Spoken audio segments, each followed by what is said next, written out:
Selamat datang di Lau Production. Sebelum kita memulai, silahkan duduk dengan nyaman.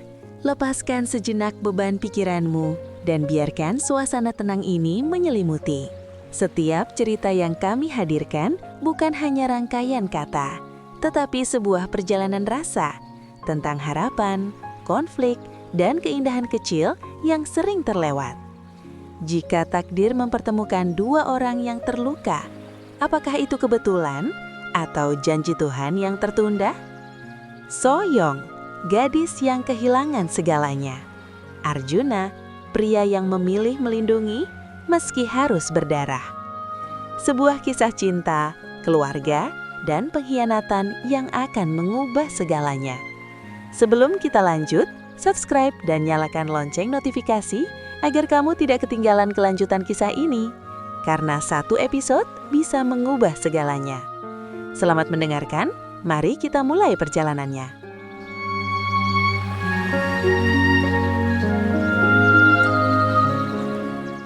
Langit pinggiran Seoul pagi itu biru bersih, seolah menutup rapat rahasia kota dengan senyum palsu. Di antara gudang tua dan jalur kereta yang berkarat, kakek Park menunduk, memunguti botol dan besi bekas. Tangannya keriput, namun gerakannya cekatan. Di sampingnya, Park So-young, gadis 20 tahun dengan tawa cerah, menyeret karung sambil bersenandung. "Halaboji, lihat, ini masih bisa dijual," kata So-young, mengangkat jam rusak. Kakek Park terkekeh. "Yang rusak kadang lebih jujur daripada yang baru, nak." Mereka sebagai dua titik cahaya di tengah kawasan yang sering dilupakan. So-young melompat kecil, rambutnya berkilau terkena matahari. "Kalau aku kaya nanti, aku belikan Halaboji rumah dengan taman." "Jangan," balas kakek Park pelan. "Rumah membuat orang lupa jalan pulang." Mereka tertawa, namun tawa itu terhenti saat bayangan panjang menyapu tanah. Sebuah mobil hitam berhenti mendadak. Pintu terbuka, bau bensin dan besi panas menguar. Seorang pria turun, matanya dingin. "Hei, ini wilayah kami," katanya tajam. So-young mundur setengah langkah. "Kami cuma mengumpulkan barang bekas." Pria itu tersenyum tipis, senyum yang menusuk. "Barang bekas atau rahasia bekas?" Kakek Park berdiri di depan So-young. "Pergilah, kami tak mencari masalah." Udara menegang. Pria itu mendekat, menepuk karung So-young lalu merobeknya. Besi dan kaca berhamburan. "Cari ini?" Ia menginjak sebuah ponsel tua hingga pecah. Layar berdarah cahaya. So-young menahan napas. "Halaboji?" "Diam," bisik kakek Park. Matanya tajam, seolah menyimpan kenangan yang lebih sadis daripada hari ini. Ia tahu ponsel itu bukan sekedar rongsokan. Ia menyimpan rekaman yang bisa menjatuhkan orang. Pria itu mengeluarkan pisau kecil. Kilauannya kontras dengan langit cerah. "Berikan yang kau simpan." Kakek Park tersenyum pahit. Intrik selalu menagih darah. Pisau meluncur, menyayat karung, bukan tubuh. So-young berteriak, namun kakek Park meraih ponsel cadangan dari saku dalam, lalu melemparkannya ke rel. Kereta melintas, menghancurkannya. Dentumannya menggema seperti vonis. Pria itu berbeku, lalu tertawa dingin. "Kalian belum selesai." Mobil hitam pergi meninggalkan debu dan ancaman. So-young menangis tertahan. Kakek Park mengusap kepalanya. "Ingat, nak, di kota ini yang cerah hanya langit, sisanya penuh jebakan." Ketegangan menggantung.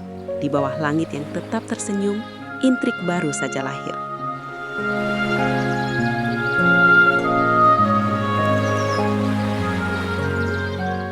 Siang itu So-young menggenggam tangan kakek Park, menjauh dari lokasi yang baru saja mengusir mereka. Langkah mereka ringan, seolah penolakan barusan tak pernah terjadi. So-young tetap tersenyum, menatap langit yang pucat, mencoba menulari semangatnya pada lelaki tua di sisinya. "Kita cari tempat lain, kek," ucap So-young ceria. "Di sana pasti lebih baik." Kakek Park mengangguk, napasnya mulai berat. Jalan menuju halte terasa lebih panjang dari biasanya. Deru kendaraan berlalu lalang, namun tak satu pun melambat untuk melihat. Saat mereka hampir sampai, kaki kakek Park boyah. Tubuh renta itu terhuyung, lalu jatuh terduduk di bangku halte yang dingin. "Kek!" So-young panik memeluk bahu kakek Park. Tahan ya, sebentar lagi. Kakek Park tersenyum lemah. Maaf, mungkin kakek terlalu tua. Soyong menggeleng keras. Air matanya jatuh satu-satu, membasahi jaket lusuh kakek Park. Orang-orang lewat, sebagian melirik sekilas, lalu berpaling. Ada yang mempercepat langkah, ada yang pura-pura sibuk dengan ponsel. Dunia seolah tuli. Tolong, ada yang bisa bantu? Suara Soyong bergetar, tenggelam oleh bising kopa. Kakek Park terbatuk, napasnya pendek. Soyong memeluknya lebih erat, menangis tanpa suara. Takut jika tangisnya justru membuat kakek Park semakin lemah. Ketegangan merambat, seperti waktu yang berhenti menunggu sesuatu yang buruk terjadi. Di sisi lain jalan, sebuah mobil hitam berhenti. Kaca gelapnya sedikit terbuka. Di dalam, Min Kyung bersandar santai, bibirnya melengkung puas. Ia menatap pemandangan itu seperti menonton sandiwara. Lihat itu, gumamnya sambil tertawa kecil. Akhir yang pantas. Tawanya dingin, tanpa belas kasihan. Jari-jarinya mengetuk kemudi, menikmati setiap detik penderitaan yang tersaji. Bertahanlah sedikit lagi, lanjutnya lirih, sinis. Semakin lama, semakin menyenangkan. Mobil hitam itu belum meninggalkan halte, dengan dua sosok kecil yang terhimpit nasib. Sunyi yang menekan, tawa beradu dengan tangis di bangku halte. Intrik mulai menebal, dan kota yang ramai memilih untuk tidak peduli.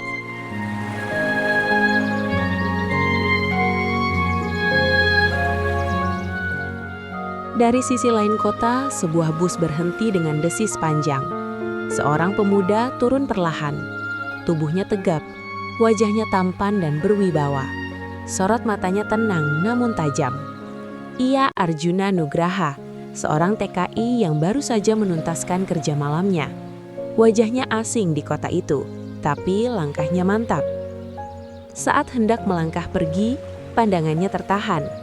Di halte seberang, ia melihat seorang gadis kecil memeluk lelaki tua yang terkulai. Tangis tertahan, tubuh gemetar. Sesuatu menghantam dadanya. Arjuna mendekat. "Ada apa?" tanyanya lembut. Suyong menoleh, mata merah. Kakek susah napas." Arjuna berlutut, memeriksa nadi kakek Park. Wajahnya mengeras. "Kita ke dokter, sekarang," ucapnya tegas. Ia mengangkat tubuh renta itu tanpa ragu. Belum sempat melangkah jauh, sebuah mobil hitam berhenti mendadak. Pintu terbuka kasar. Min Kyung turun dengan wajah penuh amarah. "Hei, jangan ikut campur," teriaknya. "Lepaskan mereka, itu bukan urusanmu." Arjuna menoleh singkat. Dia butuh pertolongan. Dasar sok pahlawan, Min Kyung mendekat, memaki tanpa rem. Kata-kata kotor, ancaman, hinaan, semuanya dilontarkan. "Kalau kau masih ingin hidup tenang, pergi sekarang." Suyong meringkuk ketakutan. Kakek Park mengerang lemah. Arjuna tak membalas. Tatapannya dingin, lurus menembus Min Kyung. Ia melangkah pergi, mengabaikan teriakan yang semakin histeris. "Aku tidak peduli," katanya singkat. "Minggir." Mobil hitam itu membunyikan klakson marah. Namun Arjuna sudah berlalu, menghentikan taksi, memerintahkan sopir ke rumah sakit terdekat. Di ruang gawat darurat, dokter bergerak cepat. "Kelelahan berat, dehidrasi, komplikasi usia," ujar dokter. "Harus dirawat." Suyong menggenggam tangan Arjuna, gemetar. "Terima kasih." Arjuna mengangguk pelan. Di balik kaca ruang perawatan, intrik mulai mengintai. Langkah Arjuna malam itu bukan sekadar pertolongan. Ia telah menantang kekuasaan yang kejam, dan roda takdir mulai berputar dengan bunyi yang mengancam.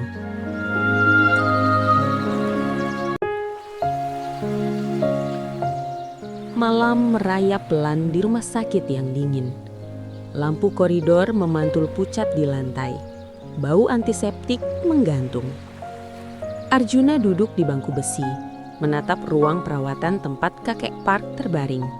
Wajahnya tenang, namun pikirannya jauh. Arjuna berasal dari keluarga kaya raya di kampungnya.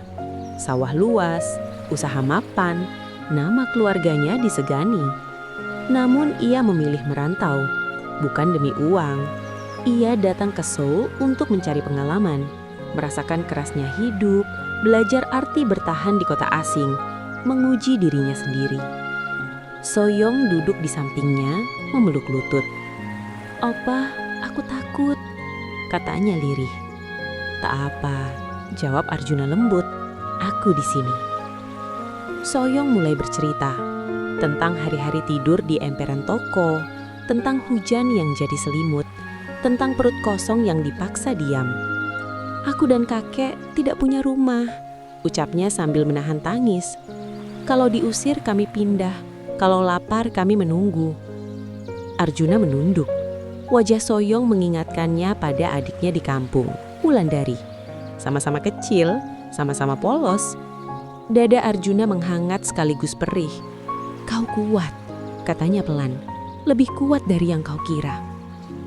"Opa kerja di sini buat apa?" tanya Soyong. "Belajar hidup," jawabnya jujur, "bukan cari uang." Malam makin larut. Langkah kaki terdengar mendekat. 2 bayangan muncul di ujung koridor. Tinggi, gelap, sorot mata tajam. Mereka berhenti tepat di depan Arjuna. "Kau berani ikut campur," kata salah satunya dingin. "Berhenti urusi urusan yang bukan milikmu." Soyong tersentak, tubuhnya gemetar. Ia bersembunyi di balik lengan Arjuna. Arjuna berdiri perlahan, tubuhnya menjadi tameng. "Ini rumah sakit," ucapnya tenang. "Pergi." Bayangan itu mendekat.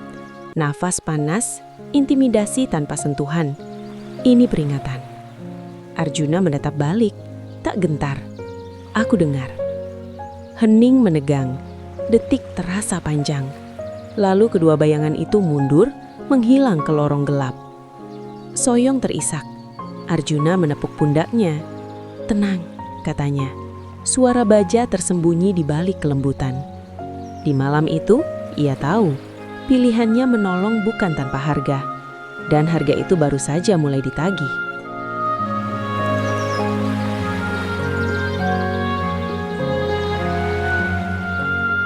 Pagi itu, cahaya tipis menembus jendela rumah sakit. Arjuna berdiri di sisi ranjang, merapikan jaket kerjanya. Soyong terbangun. Matanya sembab, namun jernih. "Aku pamit kerja," ucap Arjuna lembut sambil menyelipkan beberapa lembar uang ke telapak kecil Soyong. "Ini buat makan, sore aku datang lagi." Soyong menggenggam uang itu erat, seperti pegangan hidup. "Opa, jangan lama." Arjuna tersenyum tipis. "Aku janji." Langkahnya menjauh, meninggalkan ruang rawat yang dingin. Di luar, kota berdenyut. Di pabrik tempat ia bekerja, suasana sudah tegang. Begitu Arjuna masuk, beberapa rekan berdiri memberi hormat kecil. Bukan formal, tapi penuh respek. "Pagi Jun," sapa Eureka. "Hari ini berat." Mereka tak tahu siapa Arjuna sebenarnya. Tak ada yang tahu ia sarjana elektronik lulusan terbaik, anak keluarga mapan yang memilih menyamar sebagai pekerja biasa. Yang mereka tahu, setiap kali mesin mengamuk, Arjuna adalah penyelamat. Bel alarm berbunyi. Mesin produksi utama berhenti mendadak. Lini terhenti. Wajah-wajah pucat menoleh. "Korsleting lagi?" tanya supervisor cemas. Arjuna sudah membuka panel. "Bukan," katanya singkat. "Kabel ini retak, panas berlebih." Waktu menekan. Suara sirine kecil mengiris telinga. Keringat menekas. Rekan-rekan menahan napas. Di balik kaca, manajemen mulai resah. "Kalau gagal," bisik seseorang. Arjuna menghela napas, menutup mata sesaat. Bayangan Soyong melintas. Janji sore. Ia mengencangkan rahang. "Percaya." Klik. Dengung halus kembali hidup. Lampu indikator hijau menyala satu persatu. Mesin bergerak. Ritme kembali. Produksi berjalan. Suara kecil pecah. Tepukan bahu berdatangan. "Kau gila, Jun," kata seorang teman. Kagum. Selalu berhasil. Arjuna hanya tersenyum. Kerja tim. Mereka salut. Pintar, tenang, tak pernah sombong. Namun di sudut, mata lain mengintai. Intrik merayap pelan, mencium kecakapan yang terlalu berbahaya untuk dibiarkan tumbuh. Arjuna membersihkan tangannya, menatap jam. Sore mendekat, janji menunggu. Di balik keberhasilan itu, Ia tak tahu, mesin bukan satu-satunya yang akan menguji nyawanya hari ini.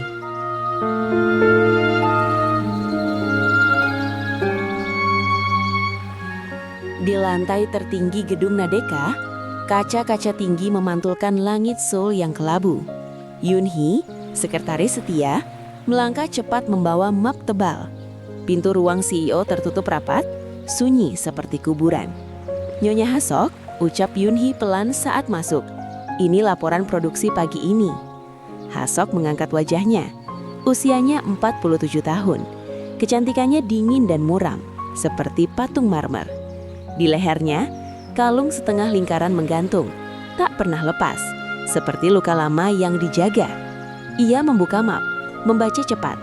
Alisnya berkerut. Mesin utama mati, lalu hidup kembali. Suaranya datar, tapi tajam. Benar, diselamatkan oleh satu teknisi, jawab Yoon-hee. Namanya Arjuna Nugraha. Hasok berhenti, jari-jarinya mengetuk meja. TKI? Iya, Nyonya. Hening menekan. Di mata Hasok bukan sekadar angka yang bergerak. Ada pola, ada ketenangan di balik krisis. Kirimkan semua laporan tentang dia, detail, katanya singkat. Yoon-hee mengangguk. Ia tak tahu, laporan itu akan membawa angin segar atau badai ke dalam Nadeka. Di sisi lain kota, suasana berbeda. Min Kyung melempar gelas ke dinding, pecah. Jeho berdiri dengan rahang mengeras. Dia muncul terlalu cepat. Teknisi rendahan, tapi langsung sampai ke meja Hasok. Jeho senyum miring. Berbahaya. Kalau dia terus bersinar, rencana kita runtuh. Singkirkan, kata Min Kyung dingin. Halus dulu, kalau perlu, kasar. Buat dia terlihat ceroboh, atau buat dia hilang. Tawa mereka rendah, bergetar. Intrik mengental. Di balik laporan yang rapi dan angka yang patuh, ada nyawa yang mulai ditargetkan. Dan di leher Hasok, kalung setengah lingkaran berayun pelan, seakan bergetar, menandai perubahan yang tak bisa dihentikan.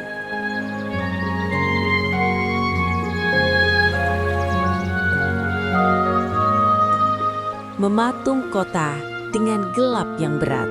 Arjuna melangkah cepat di gang sempit menuju halte. Jaketnya basah oleh gerimis.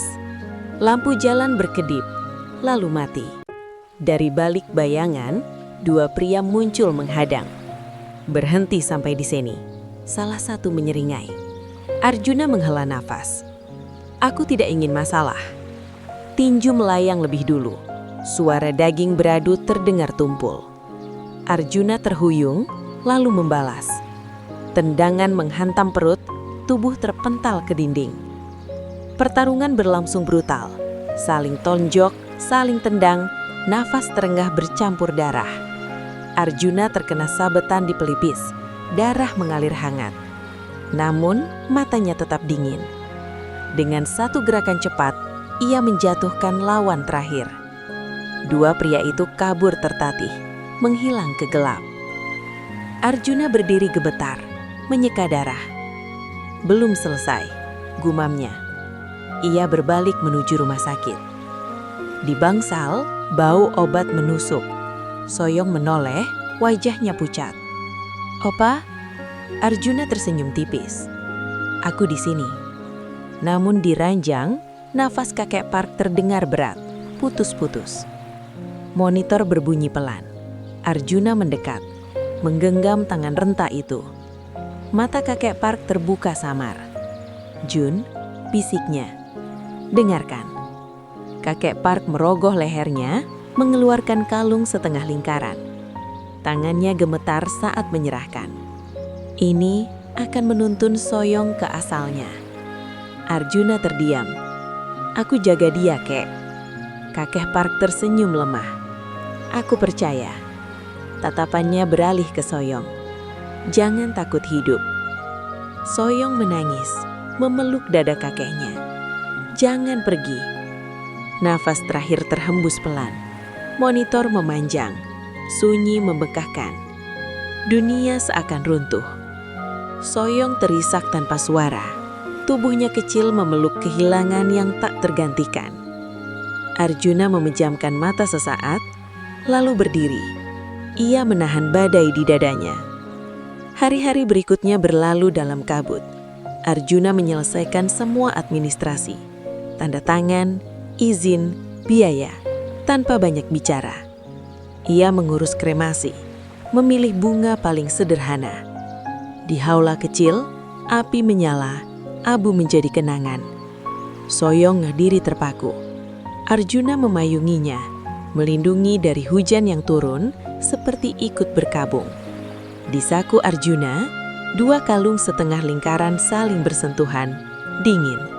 Sebuah janji, sebuah intrik yang baru dimulai.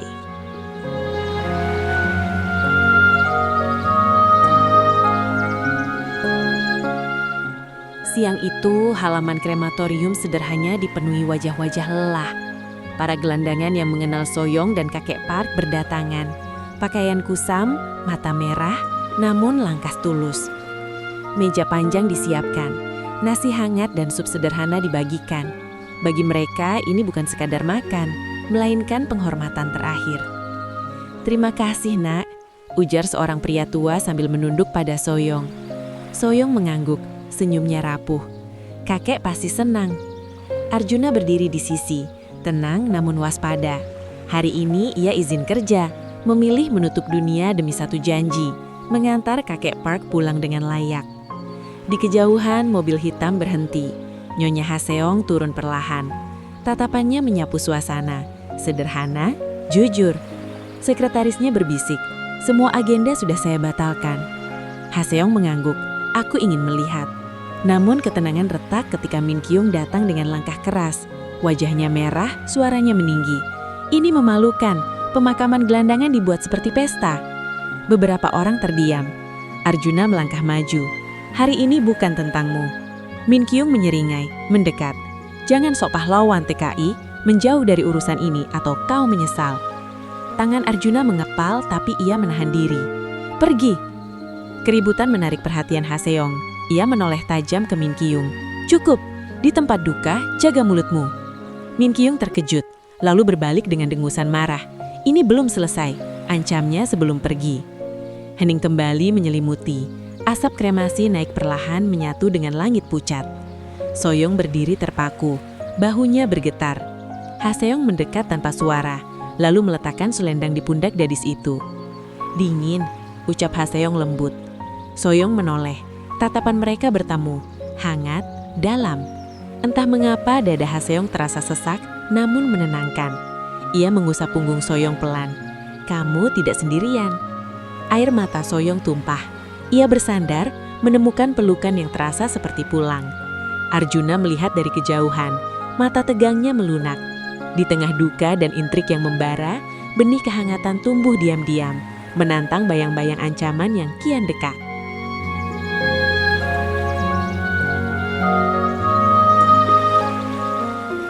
Setelah doa terakhir dilantunkan dan abu kakek Park diserahkan pada angin, satu persatu orang memberi hormat. Sore merunduk perlahan. Cahaya keemasan menyapu halaman krematorium yang mulai lengang. Haseong melangkah mendekati Soyong untuk kedua kalinya. "Terima kasih sudah kuat hari ini," ucap Haseong pelan sambil menyalami. Saat telapak tangan mereka bersentuhan, Haseong terdiam sejenak. Ada rasa yang tak bisa ia jelaskan. Dalam, hangat, seolah naluri lama bangkit dari tidur panjang. Dadanya bergetar oleh keinginan aneh, memeluk, melindungi. Ia menarik nafas, menahan diri.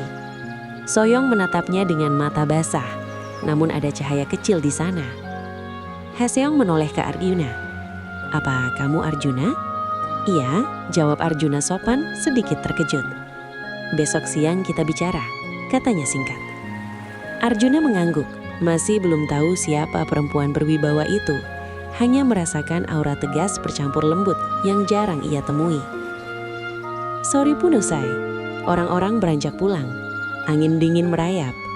Soyong berdiri ragu, memeluk tas kecilnya.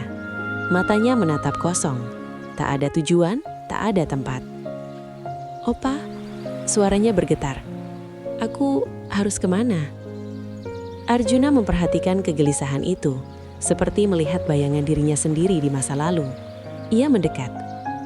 "Kamu jangan khawatir," katanya tegas namun hangat. "Mulai hari ini, Kamu ikut aku. Semua kebutuhan hidupmu, aku yang tanggung. Soyong terdiam. Kata-kata itu seperti tali yang menahan jatuhnya. Tanpa sadar, ia melangkah maju dan memeluk Arjuna erat.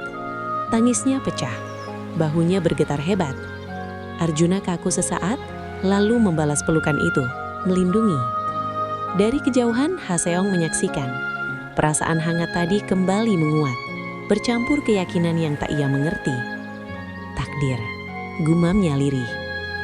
Namun di balik senja yang menenangkan, bayangan intrik bergerak diam-diam. Ancaman belum padam, malam akan panjang, dan keputusan hari ini akan menyeret mereka ke pusaran yang lebih berbahaya.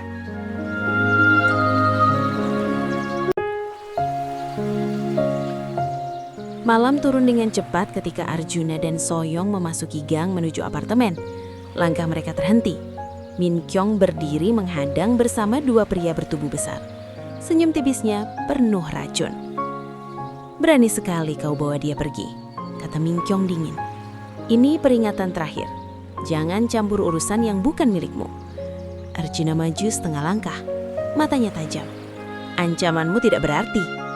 Salah satu pria mengejek. Min Kyong mendengus. "Kalau kau celaka, jangan salahkan siapapun." Mereka pergi meninggalkan udara tegang. Arjuna menggenggam tangan Soyong. "Jangan lihat ke belakang," katanya singkat. Apartemen terbuka. Ruang cukup besar. Satu kamar tidur, sofa lebar, televisi besar, dapur besi dan rapi. Soyong melangkah ragu, matanya membesar. "Ini untuk kita." Arjuna menarik tangannya lembut. "Ini rumahmu, mulai saat ini." Sebelumnya mereka singgah membeli baju sederhana. Arjuna menyerahkan handuk. "Kamu mandi dulu. Air hangat." Saat Soyong keluar, rambutnya masih basah. Wajahnya tampak segar dan cantik alami. Arjuna memalingkan pandang sejenak, lalu ke dapur. Ia memasak 2 porsi ramen. Uap mengepul, aroma hangat memenuhi ruangan. Soyong duduk di sofa, matanya berbinar menatap TV. Menyentuh bantal, terkekeh kecil. Dunia yang asing, namun aman. Mereka makan berhadapan. "Terima kasih," ucap Soyong lirih. "Nanti kamu tidur di kamar," kata Arjuna. "Aku di sofa." "Tapi..." "Tidak ada tapi." Soyong berdiri, melangkah mendekat, lalu memeluk Arjuna erat. Tangisnya pecah, bukan karena takut, melainkan lega. Arjuna membalas pelukan itu, menepuk punggungnya pelan. Di balik dinding apartemen yang hangat, ancaman masih bernafas di luar. Namun malam itu, rumah kecil ini menjadi benteng, tempat mereka berjanji bertahan apapun resikonya.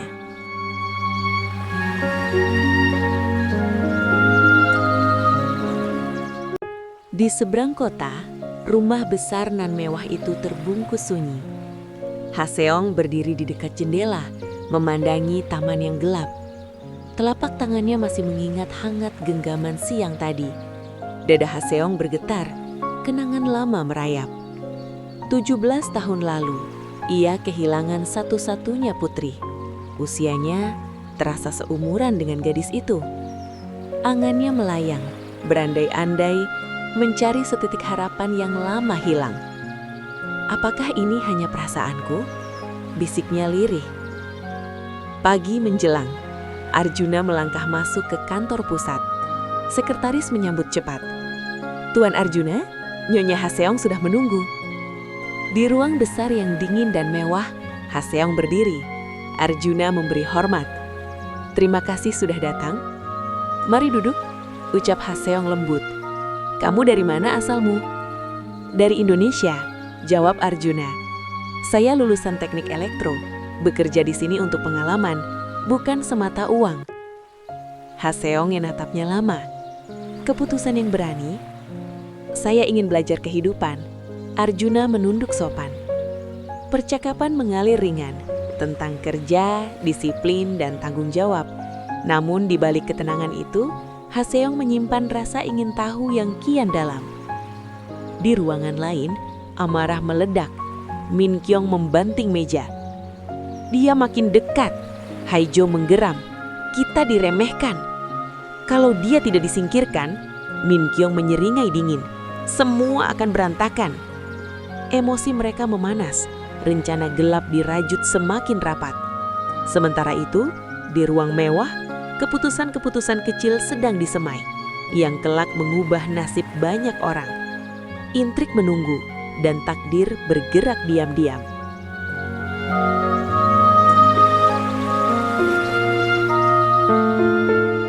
Di ruang kerja yang sunyi dan megah, Haseong menatap Arjuna dengan sorot mata berbeda. "Arjuna," ucapnya tenang, "aku ucapkan terima kasih atas dedikasimu. Gajimu kecil, tapi kau mengerjakan tugas para profesional. Itu tidak semua orang mampu." Arjuna menunduk hormat. "Saya hanya melakukan yang terbaik, Nyonya." Haseong menghela napas, lalu bertanya pelan namun tajam, "Bagaimana hubunganmu dengan gadis itu?" Arjuna terdiam sesaat, lalu bercerita apa adanya. Tentang seorang kakek yang pingsan di halte, gadis yang menangis memeluk tubuh renta, rumah sakit, pemakaman, dan janji yang lahir dari belas kasih. "Sekarang Soyong menjadi tanggungan saya, semua kebutuhannya." Wajah Haseong melembut, ada kekaguman yang tak disembunyikan. "Kau lelaki yang langka." Ia tersenyum samar. "Suatu saat aku akan mengundangmu makan malam." Di luar gedung, senja menutup kota. Arjuna pulang lebih awal. Di toko kecil, ia membeli makanan dan pakaian sederhana untuk Soyong. Hatinya ringan, hingga malam menelan jalan sempit yang ia lewati. Langkah-langkah menggaung. 4 pria dan 1 perempuan muncul dari bayang-bayang. Perempuan itu maju setengah langkah. Min Kyong, senyumnya dingin. Masih berani berjalan sendiri? Tanpa peringatan, serangan datang. 1 lawan 4. Tinju melayang, tendangan menyambar. Arjuna bergerak cepat, menangkis, menyikut, memutar tubuh. Ia bukan petarung sembarangan, namun jumlah menekan. Pukulan mendarat di pelipis, darah menghangat di bibirnya. Ia membalas, 1 jatuh, 1 terhuyung. "Jangan biarkan dia lolos," teriak Min Kyong.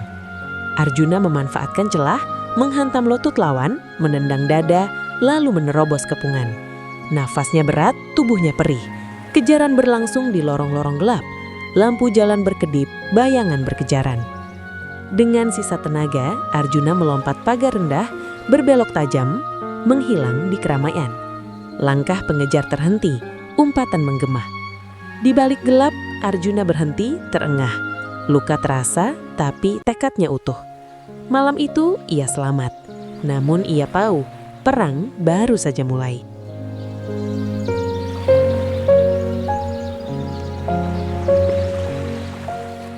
Pintu apartemen terbuka pelan. Soyong membeku. Wajahnya pucat saat melihat Arjuna terhuyung. Bajunya berlumur darah kering. "Opa, apa yang terjadi?" Suaranya bergetar.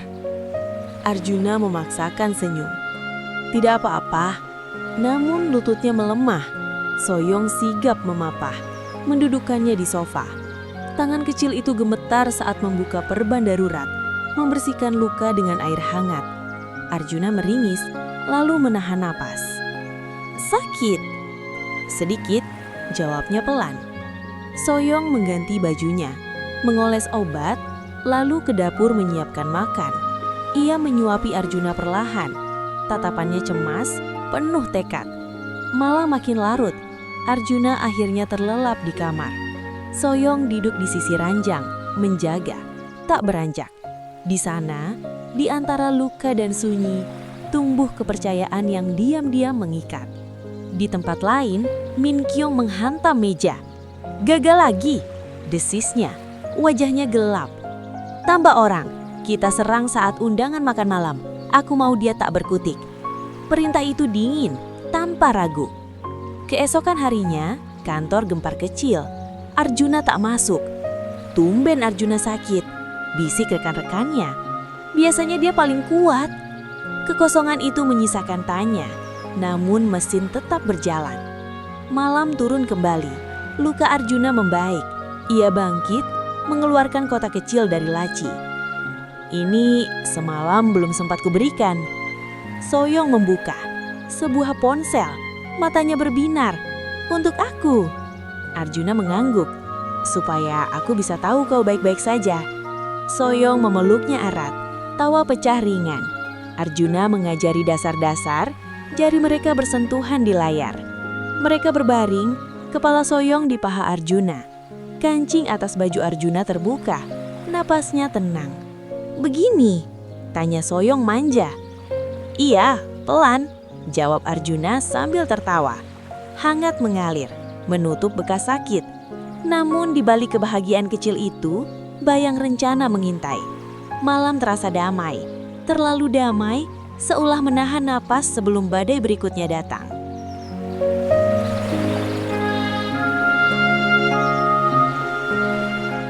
Hari-hari berlalu cepat. Undangan makan malam itu akhirnya dijadwalkan. Soyong menghitung hari dengan gugup, sementara Arjuna tampak tenang meski firasatnya tak sepenuhnya damai. "Malam ini kita datang," katanya singkat, menenangkan Soyong yang berusaha tersenyum. Di sisi lain kota, sejak pagi Min Kyung dan Jae-ho sudah bergerak. 2 mobil APV terparkir di gudang sewaan. 10 orang berdiri berbaris. "Tidak boleh gagal," kata Min Kyung dingin. "Halangi mereka, jangan sampai ke rumah besar." Jae-ho menimpali, "Kalau perlu, buat mereka takut seumur hidup." Tawa pendek terdengar, pahit dan yakin. Malam pun turun, rumah besar Haseon terang benderang. Meja panjang dipenuhi hidangan. Keluarga Min Kyung hadir lengkap. 2 anaknya, laki-laki dan perempuan yang sudah dewasa, ikut berbincang ringan. Keluarga Jae-ho pun datang bersama putri dewasanya. Tawa terdengar, gelas beradu, suasana tampak hangat di permukaan. Namun kursi yang disiapkan untuk Arjuna dan Soyong kosong. Jam berdetak. "Kenapa belum datang?" tanya Haseon pelan, matanya menatap pintu. Ia mengangkat ponselnya, menelpon. Tidak ada jawaban. Sekali lagi, tetap sunyi. "Mungkin macet," ujar sekretaris mencoba menenangkan. Haseon menggeleng. Tidak seperti dia. Pukul 9 lewat, hidangan mulai mendingin. Wajah Haseon menegang. Ia menelpon lagi, tak diangkat. Kekhawatiran berubah jadi gelisah yang menusuk. Hingga jam 10 tak ada kabar, tak ada pesan, tak ada jejak. Di sudut ruang, Min Kyung saling pandang dengan Jae-ho. Senyum kecil tersungging, anak-anak mereka ikut tersenyum, seolah paham ada kemenangan yang tak perlu diumumkan. "Sepertinya malam ini hanya kita," kata Min Kyung pura-pura prihatin. Pukul 22.20, mereka berdiri berpamitan. "Terima kasih jamuannya," ucap Jae-ho sopan. Haseon mengangguk kaku, hatinya diliputi rasa tak enak. Saat pintu tertutup, 2 keluarga itu melangkah keluar dengan perasaan penuh kemenangan. Di balik senyum mereka, keyakinan mengeras. Kali ini, rencana itu pasti berhasil. Sementara itu, di suatu tempat gelap yang tak disebutkan, malah menyimpan rahasianya. Dan ketegangan belum selesai.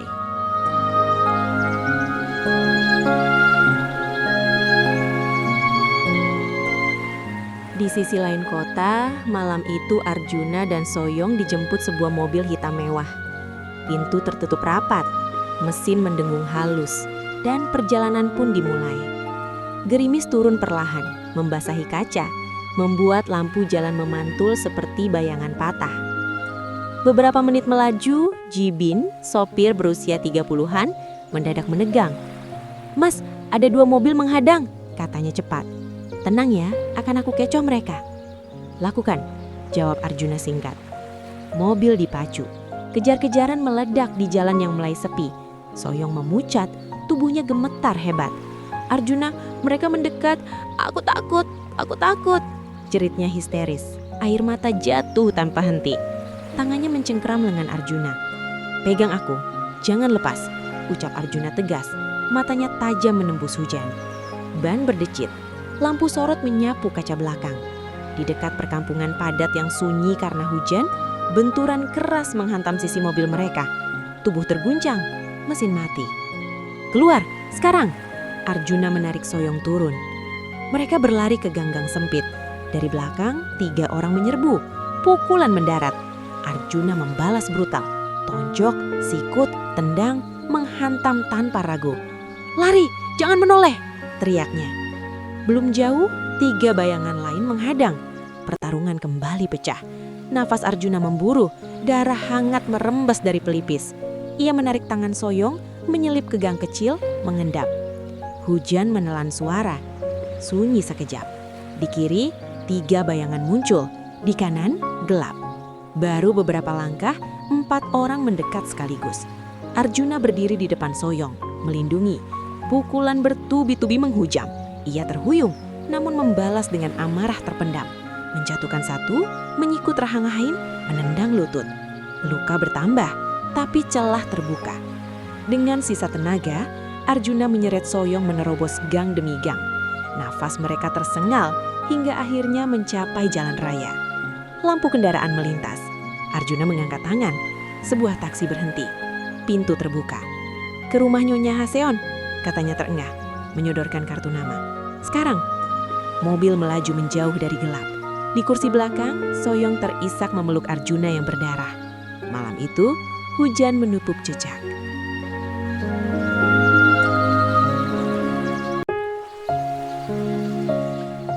Di rumah megah yang biasanya dingin dan tenang, Haseong mondar-mandir dengan wajah cemas. Jam dinding berdetak keras, seolah menekan dadanya. "Kenapa aku begitu mengkhawatirkan gadis itu?" gumamnya lirih. Kalung setengah lingkaran di lehernya bergetar saat ia menarik napas panjang. Ada rasa asing, namun akrab, menyesakan. Bel rumah tiba-tiba berbunyi. Haseong tersentak. "Buka!" perintahnya cepat. Gerbang dibuka tergesa. Arjuna masuk tertatih, tubuhnya berlumuran darah. Soyong menopangnya. Wajahnya pucat, mata gemetar ketakutan. "Bibi, tolong!" Suara Soyong pecah. Baru beberapa langkah, Arjuna terhuyung, lalu jatuh. Tubuhnya tergeletak, tak sadarkan diri. "Dokter!" Haseong meraih ponsel, jarinya bergetar, namun suaranya tegas. "Datang sekarang." Ia memberi instruksi singkat, lalu memerintahkan asisten membawa Arjuna ke kamar keluarga. Darah di lantai seperti jejak yang mengiris balap. Soyong berdiri kaku, bingung dan gemetar. Haseong menoleh dan tanpa ragu memeluknya erat. Tangan itu membelai rambut Soyong dengan lembut. "Tenang, kamu aman di sini," bisiknya. Entah kenapa, Soyong seketika menangis keras di pelukan itu, seperti bendungan yang jebol. Isaknya mengguncang tubuh kecilnya. Haseong ikut menahan napas, dadanya berdenyut oleh rasa yang tak bisa ia namai. Sambil menunggu dokter, Haseong menggandeng Soyong ke kamarnya. "Ayo," katanya lembut, "kamu harus menghangatkan diri."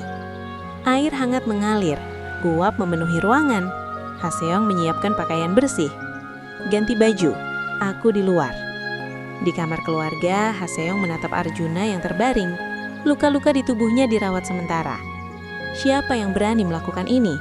Matanya mengeras, amarah terpendam mengeras menjadi tekad. Malam itu, di rumah megah yang biasanya dingin, kehangatan tumbuh dari luka dan air mata. Dan di balik ketenangan sementara, intrik yang lebih gelap menunggu untuk bangkit.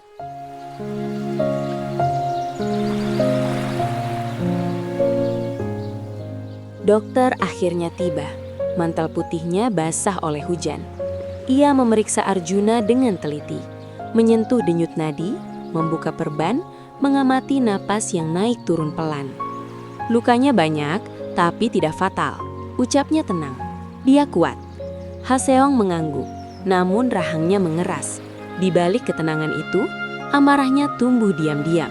Sementara perawatan berlangsung, Soyong keluar dari kamar mandi dengan pakaian bersih. Rambutnya masih lembab, wajahnya pucat namun sedikit lebih tenang. "Ayo makan," kata Haseong lembut menarik kursi di meja makan. "Kamu pasti lapar." Soyong menatap hidangan, lalu air matanya jatuh lagi. "Aku belum pernah begini," isaknya. "Seperti punya ibu." Haseong terdiam, lalu duduk di sampingnya. Tangannya mengusap rambut Soyong perlahan, penuh kasih yang tak ia pahami asalnya. "Makanlah pelan-pelan, kamu aman." Soyong makan sambil terisak.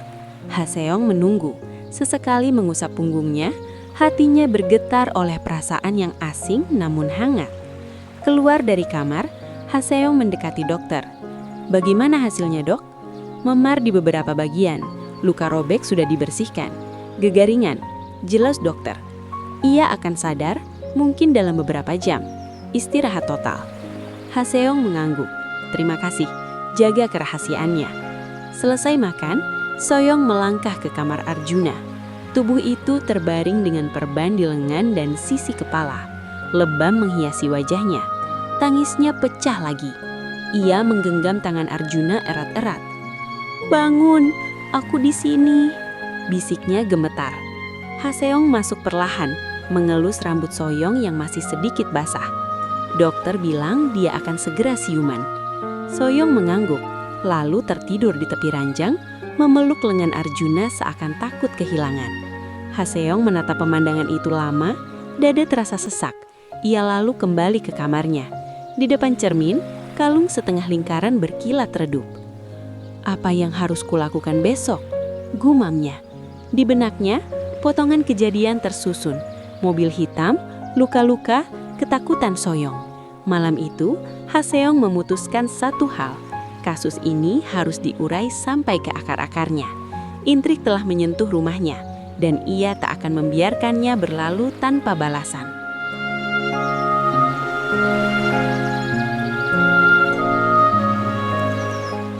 Pagi itu, di sebuah rumah mewah yang tertutup rapat, Min Kyung membanting cangkir ke meja.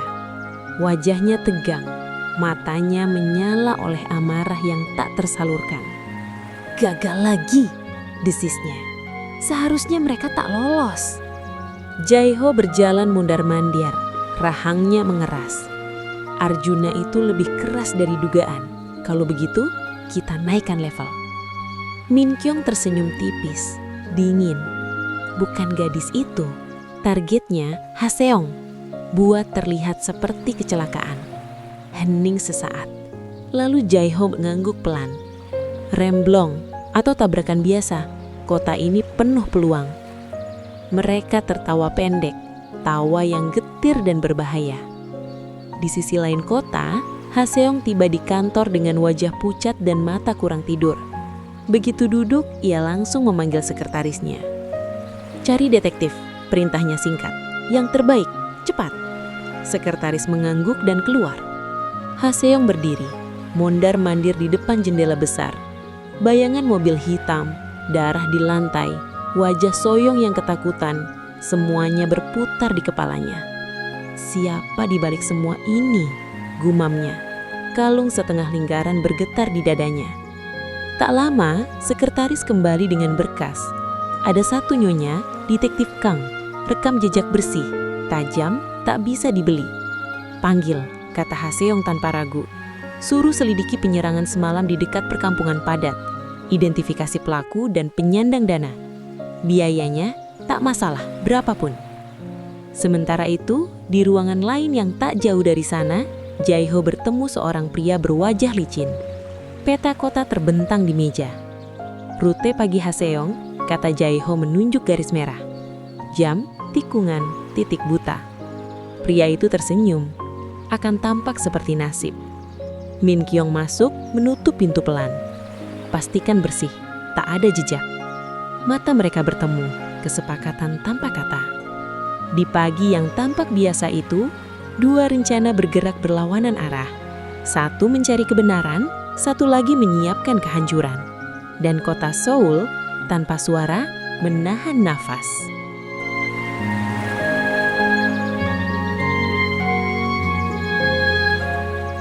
Siang itu cahaya lembut menyusup ke kamar keluarga. Arjuna membuka mata perlahan. Napasnya opai berat namun stabil. Soyong duduk di sisi ranjang, menyuapi bubur dengan tangan yang gemetar. "Pelan-pelan," bisik Arjuna. Soyong tersenyum tipis, lalu berbaring di sampingnya. "Apa? Ya? Entah kenapa aku merasa tidak asing dengan rumah ini," ucap Soyong lirih, seperti takut kata-katanya pecah. Arjuna terdiam sejenak. "Mungkin saja benar," katanya pelan. "Nyonya Haseong pernah kehilangan putrinya 17 tahun lalu." Tangannya meraba kalung setengah lingkaran di saku. Dingin namun terasa hidup. Soyong menatapnya. Dada berdebar oleh firasat yang belum bernama. Malam tiba lebih cepat dari biasanya. Nyonya Haseong pulang lebih awal untuk makan malam bersama. Arjuna sudah cukup kuat berjalan, meski perban Opai membalut luka-lukanya. "Duduk di sini," kata Haseong pada Soyong, menepuk kursi di sampingnya. Meja makan yang dulu sunyi kini hangat oleh tawa kecil. "Buburnya cocok?" tanya Haseong. "Iya, terima kasih," jawab Soyong, matanya berbinar.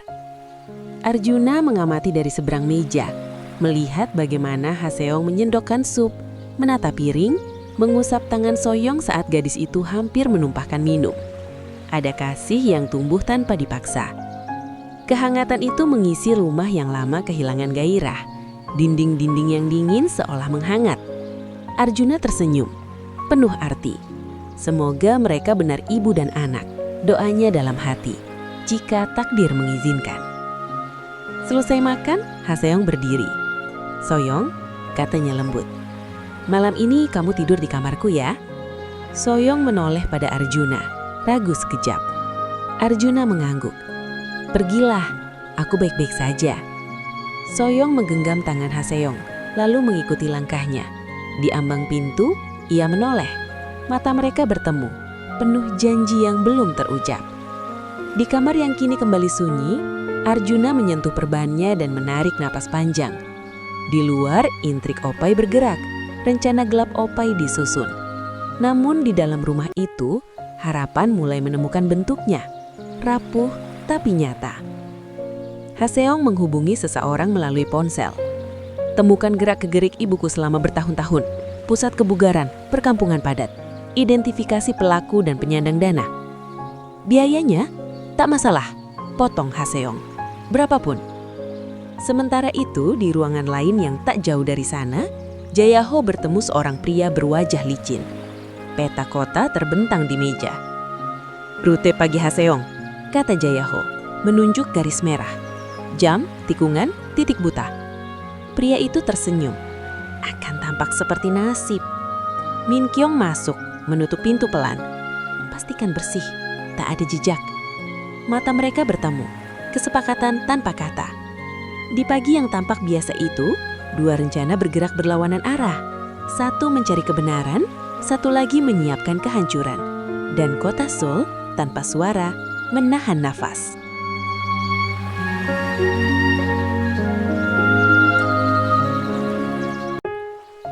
Di dalam kamar yang hangat dan tenang, lampu temara memantulkan bayangan dua sosok yang duduk bersandar di kepala ranjang. Haseong dan Soyong saling bercerita dengan suara berbisik, seolah takut merusak ketenangan malam. "Dulu aku sering tidur di emperan toko," kata Soyong lirih. "Kalau hujan, aku berdoa semoga cepat pagi." Haseong mendengarkan tanpa menyela, matanya berkaca-kaca. "Aku juga sering terbangun tengah malam," balasnya pelan. "Rumah ini besar, tapi terasa kosong." Sesekali tawa kecil pecah, ringan, jujur, seperti tawa yang lama tertahan.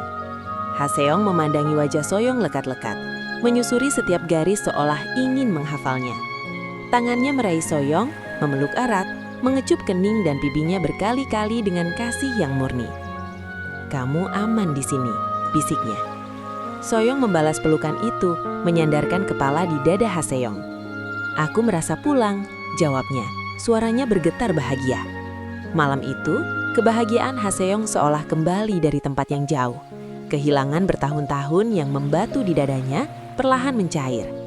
Ia mengusap rambut Soyong, merasakan napas gadis itu menghangat di lengannya. Untuk pertama kalinya setelah lama, ia tidak merasa sendirian. Di dalam hatinya sebuah keputusan mengeras, tenang namun tegas. Soyong akan menjadi anakku, batinnya. Entah darah atau tidak, aku akan melindunginya. Keputusan itu datang tanpa ragu, seperti jawaban dari doa yang tak pernah ia sadari ia panjatkan. Di luar kamar, rumah besar itu terdiam. Di kejauhan, intrik berdenyut. Rencana gelap ia disusun oleh tangan-tangan yang iri. Namun di balik pintu tertutup itu, dua jiwa yang lama kekurangan kasih menemukan satu sama lain. Pelukan mengendur, bisikan mereda. Napas mereka menyatu dalam ritme yang tenang. Wajah-wajah yang tadi basah oleh air mata kini dihiasi senyum kecil. Mereka terlelap, ibu dan anak, atau mungkin takdir yang sedang belajar menyebut namanya. Dengan kebahagiaan yang sederhana, rapuh, namun sungguh nyata.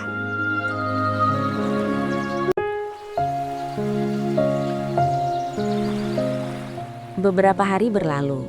Pagi itu rumah besar terbangun oleh cahaya lembut. Arjuna berdiri tegak, luka-lukanya telah sembuh total. Soyong mengepak barang dengan wajah cerah. Sesekali menoleh memastikan semuanya rapi. "Kamu dan Soyong kemasi barang-barangmu," ujar Nyonya Haseong tenang namun tegas. "Kalian akan tinggal di sini." Tapi Arjuna hendak menyela. "Tidak ada tapi," potong Haseong.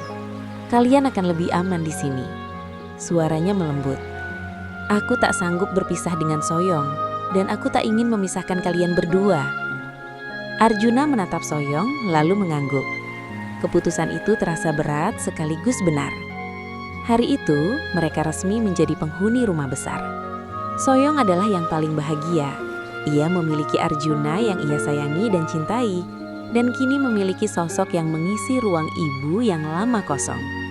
Ia berlari kecil menyusuri lorong, tertawa, menyentuh dinding seakan memastikan semua ini nyata. Sore menjelang malam, di sebuah ruangan tertutup dengan tirai tebal, Min Kyung dan Jae-ho duduk saling berhadapan. Udara di antara mereka dingin, penuh kebencian yang tak lagi disembunyikan. Min Kyung menyilangkan kaki, jemarinya mengetuk meja. "Dia terlalu lama hidup," ucapnya pelan namun tajam. "Setelah semua yang gagal, besok harus selesai." Jae-ho menatap lurus, rahangnya mengeras. "Tidak boleh ada kesalahan. Kali ini tidak boleh jejak, tidak boleh saksi." Min Kyung menyenyum miring. "Tenang, kita tidak turun tangan. Anak-anak itu yang bergerak." Ia mendorong sebuah map tipis. Besok sore, jalan yang biasa ia lewati. Hujan akan turun, semua akan terlihat seperti takdir.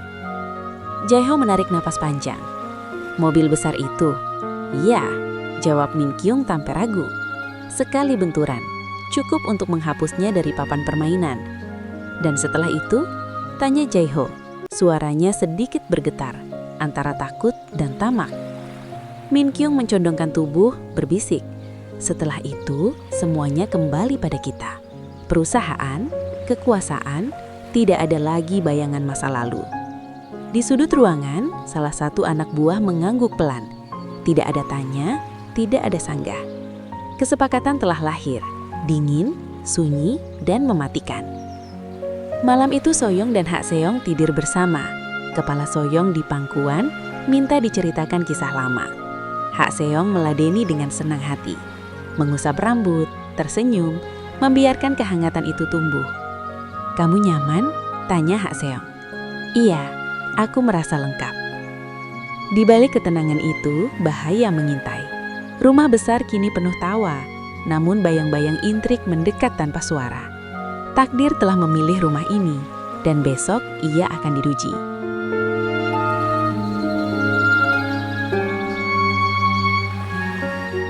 Siang itu, di kantor yang sunyi, sekretaris melangkah cepat membawa map tebal. Haseong menerima berkas itu dengan mata tajam.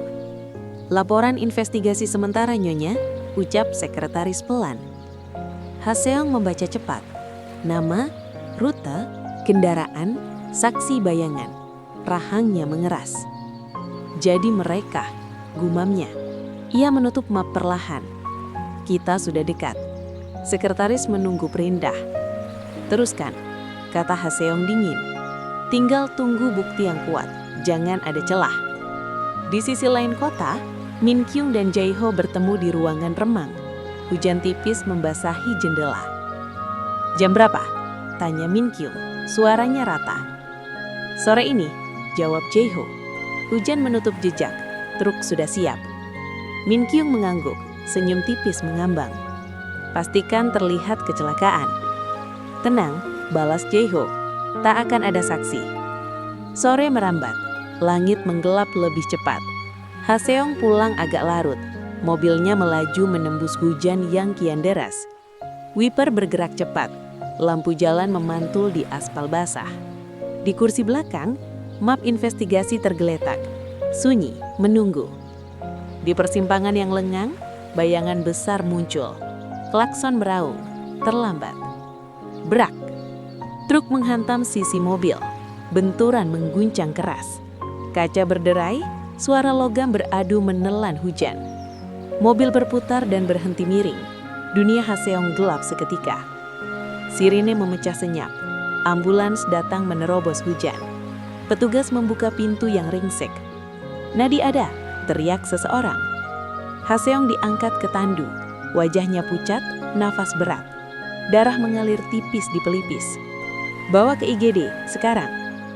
Di ruang gawat darurat, lampu putih menyilaukan. Monitor berdetak cepat.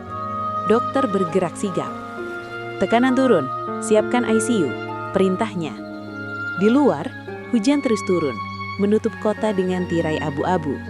Di suatu tempat, 2 orang menunggu kabar dengan senyum yang salah.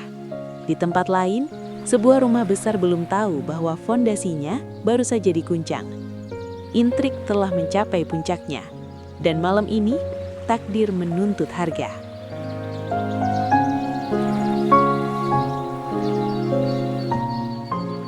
Rumah besar itu berubah kacau. Arjuna mondar-mandir, rahangnya mengeras. Soyong duduk di sofa, kedua tangan saling menggenggam, matanya basah. "Ada kabar?" tanyanya gemetar. Arjuna menggeleng. Polisi opai di TKP, rumah sakit belum memberi detail. Telepon berdering, sunyi seketika. Wajah Arjuna menegang saat mendengar kabar. "Kita ke rumah sakit, sekarang." Di perjalanan, hujan kembali turun. Soyong menatap jendela, bibirnya bergetar. "Bibi, harus baik-baik saja." "Dia kuat," jawab Arjuna, menahan cemooh yang menggigit. Di rumah sakit, aroma antiseptik menyambut. Mereka melihat Haseong terbaring di ICU. Monitor berdetak pelan. Arjuna berbicara dengan dokter.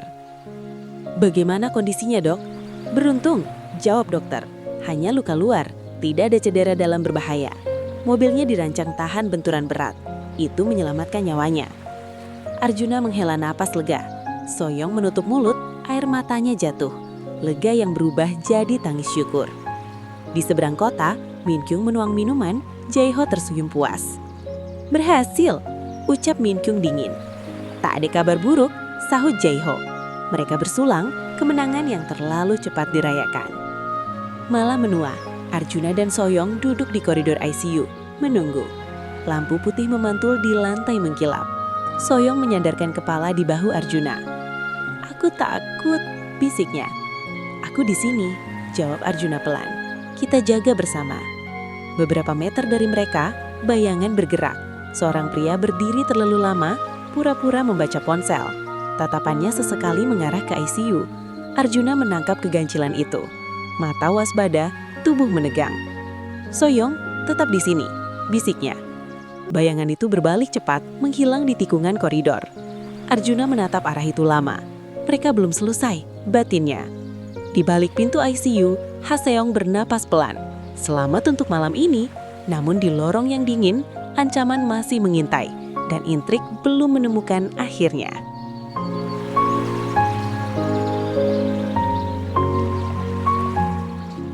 Pagi itu, cahaya matahari menyelinap ke ruang rawat.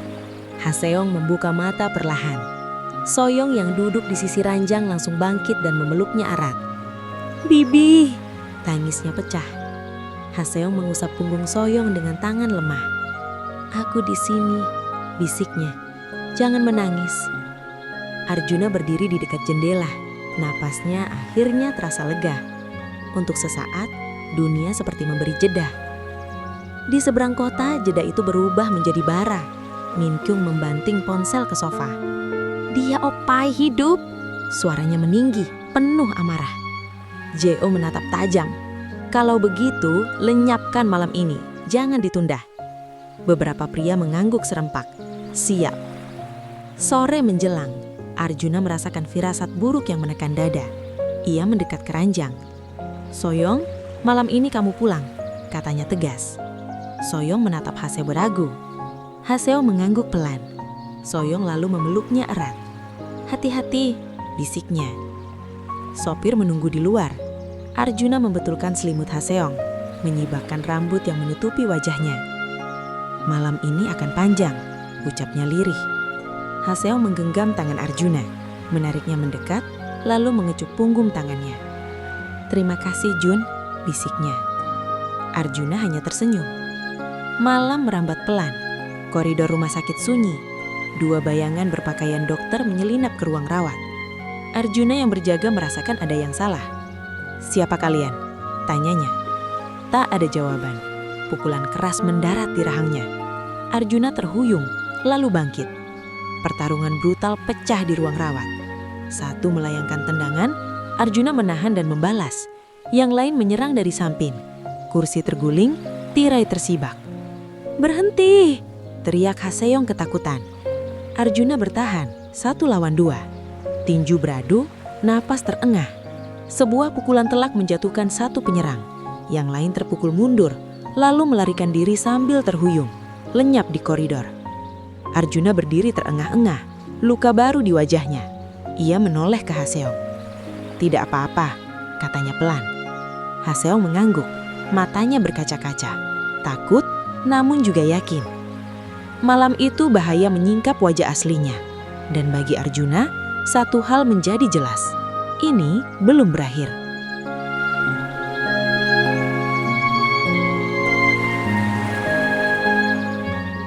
Keamanan rumah sakit datang berlari. Langkah mereka menggema di koridor yang opai berbau antiseptik dan adrenalin. Seorang pria tergeletak di lantai, mengerang kesakitan. Wajahnya pucat. "Amankan," perintah petugas. Borgol terpasang, tubuh itu diangkat. Para perawat opak segera membereskan ruangan. Kursi ditegakkan, tirai dirapikan, noda darah dibersihkan. Ruang rawat kembali sunyi, seolah kekerasan barusan hanya mimpi buruk yang tertinggal di napas orang-orangnya. Arjuna mendekat ke ranjang. Haseong gemetar. Ia memeluknya tanpa kata. "Sudah, aku di sini," bisiknya. Haseong membalas pelukan itu. Tangisnya pecah di dada Arjuna. Lepas, jujur, seperti bendungan yang runtuh. Arjuna membiarkannya sesaat, menahan tubuh itu hingga napasnya mereda. Perlahan ia mengendurkan pelukan dan membantu Haseong berbaring. "Shh, istirahat," katanya lembut.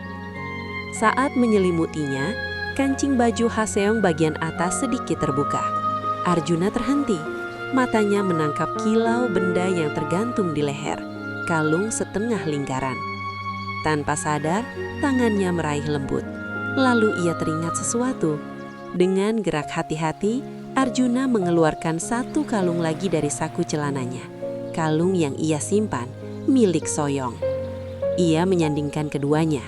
Bentuknya sama. Retak kecil di tepinya bahkan saling melengkapi. Haseong membuka mata, menatap apa yang ada di tangan Arjuna. Wajahnya memucat, lalu berubah. Terkejut, tak percaya. "Itu dari mana?" Suaranya bergetar. "Ini punya Soyong," jawab Arjuna pelan. "Kakek Park memberikannya. Katanya kalung ini akan menuntun ke tempat asalnya." Hening pecah oleh isak Haseong. Ia terduduk, memeluk Arjuna erat-erat. Tangisnya kali ini bukan takut, melainkan pengakuan yang terlambat. "Anakku," lirihnya, nyaris tak terdengar. Air matanya jatuh tanpa henti. Arjuna memejamkan mata sejenak. Napasnya berat oleh kebenaran yang akhirnya menemukan jalannya. Di balik intrik, kekerasan dan rencana gelap, dua keping yang lama terpisah kini bertemu. Di luar kamar, langkah keamanan menjauh. Di dalam, takdir berdiri telanjang, kejam namun juga penuh belas kasih.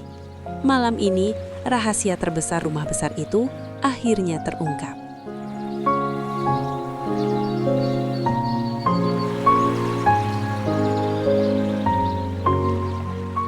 Dua hari kemudian, fajar belum tinggi ketika pintu-pintu kediaman mewah itu digedor serempak. Polisi Opauk dengan wajah dingin. Min Kyung, Anda ditangkap atas dugaan percobaan pembunuhan dan konspirasi, ucap seorang perwira. Di tempat lain, Jae-ho mengalami hal serupa. Borgol mengunci pergelangan tangan yang gemetar. Bukti saksi kuat, rekaman, pengakuan anak buah, jejak transaksi, tak memberi celah. Keluarga mereka terpaku, bingung, tak percaya. Apa maksud semua ini? Tanya seorang ibu dengan suara pecah. Tak ada jawaban yang menghibur. Kebenaran berjalan tanpa belas kasihan. Di hari yang sama, pintu rumah besar terbuka lebar. Ha-seong akhirnya pulang. Senyum dan tangis menyambutnya. So-hyung memeluk erat. Arjuna berdiri di sisi, lega. "Selamat datang di rumah," ucap Arjuna. Ha-seong mengangguk, matanya berkaca-kaca. Rumah yang dulu sunyi kini berdenyut hangat. Malam turun perlahan. Usai makan malam, mereka berkumpul di ruang keluarga. Lampu temaram, aroma teh hangat. Ha-seong menatap Arjuna lama, seolah menimbang takdir. "Arjuna," katanya tegas, namun lembut. "Mulai sekarang, kamu akan menjadi CEO menggantikanku." Arjuna tertegun. "Nyonya, dengar dulu," potong Ha-seong. "Aku ingin menghabiskan waktuku dengan So-hyung, berlibur, berbelanja, melihat dunia.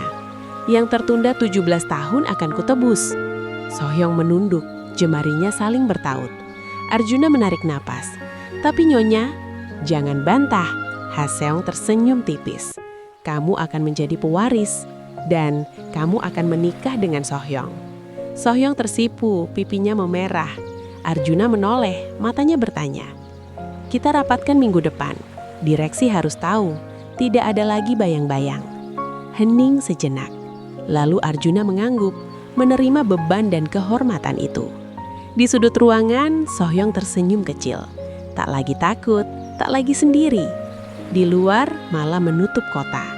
Intrik runtuh, kejahatan diborgol. Di dalam rumah besar, sebuah era baru dimulai.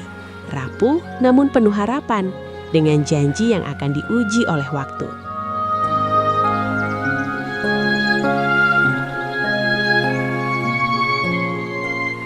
Satu minggu setelah badai darah dan pengkhianatan itu, ruang rapat utama kembali hidup. Meja panjang mengkilap dipenuhi para direktur, wajah-wajah dingin, mata yang menyimpan ambisi. Udara terasa berat, seolah setiap tarikan nafas mengandung intrik yang belum selesai. "Rapat Dewan Direksi kita buka." Suara ketua dewan terdengar tegas, memecah keheningan. Agenda tunggal hari ini, pergantian CEO. Nama Arjuna Nugraha tertera di layar. Seketika, ruangan bergemuruh. "Tidak opauk akal," hardik seorang direktur senior. "Dia orang luar, latar belakangnya bukan murni korporasi." Justru itu kekuatannya. Dia bertahan hidup dari bawah, menghadapi maut, dan menyelamatkan nyonya pemilik perusahaan ini. Bisik-bisik berubah menjadi perdebatan panas. Nada suara meninggi. Beberapa meja diketuk dengan keras. Perusahaan ini bukan arena belas kasihan. Dan bukan pula sarang pengkhianat. Balas suara lain tajam, menyindir tragedi yang baru saja terjadi. Arjuna duduk tenang di ujung meja. Tatapannya lurus, rahangnya mengeras. Ia berdiri perlahan saat diberi kesempatan bicara. "Saya tidak meminta jabatan ini," ucapnya rendah namun menusuk. "Saya tahu di ruangan ini ada yang berharap saya mati malam itu. Tapi saya masih berdiri. Dan jika saya dipercaya memimpin, saya akan membersihkan perusahaan ini tanpa pandang bulu." Ruangan mendadak senyap. Kata-kata itu seperti pisau yang mengiris ketakutan lama. Ketua dewan menghela nafas panjang. Kita ke pemungutan suara. Satu persatu tangan terangkat. Ada yang ragu, ada yang yakin, ada pula yang terpaksa. Detik-detik terasa menyiksa, hingga akhirnya palu diketuk. Dengan mayoritas suara, Arjuna Nugraha resmi ditetapkan sebagai CEO. Tepuk tangan pecah, sebagian tulus, sebagian getir. Arjuna menunduk singkat, menyimpan amarah, luka, dan tekad di dadanya. Narator mencatat, Hari itu bukan sekadar pergantian pemimpin. Itu adalah akhir dari rezim gelap dan awal era baru. Era yang lahir dari darah, intrik, dan keberanian untuk melawan.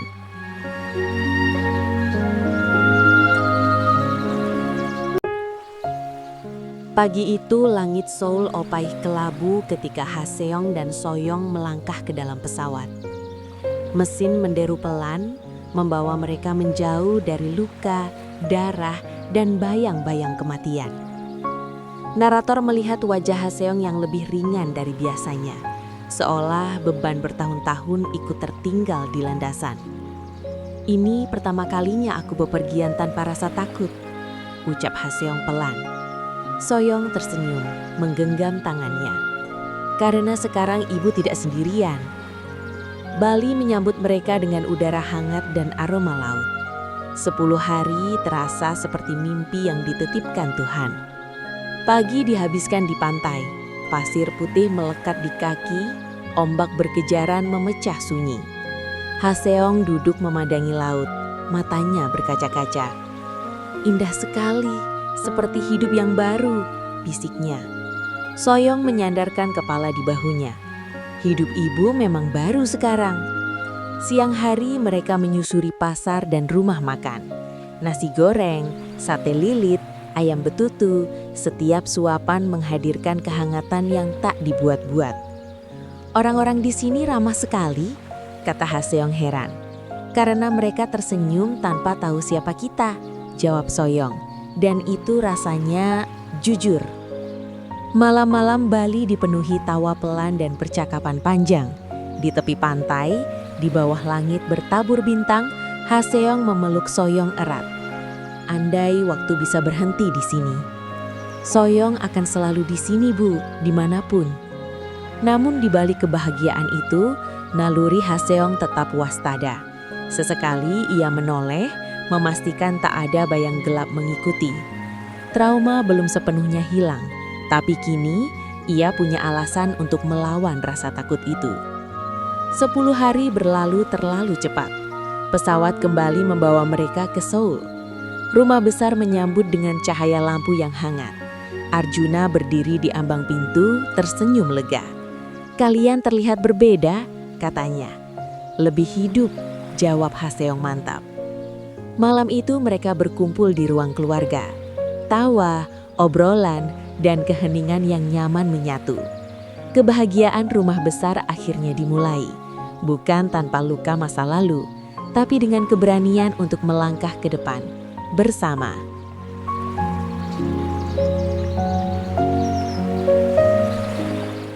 Terima kasih telah mendengarkan cerita dari Lawu Production. Kami sangat menghargai setiap waktu, perhatian, dan imajinasi yang Anda berikan untuk menikmati kisah-kisah kami. Semoga cerita ini dapat menemani hari Anda, memberi warna baru, dan meninggalkan kesan yang tak terlupakan. Sampai jumpa di cerita berikutnya.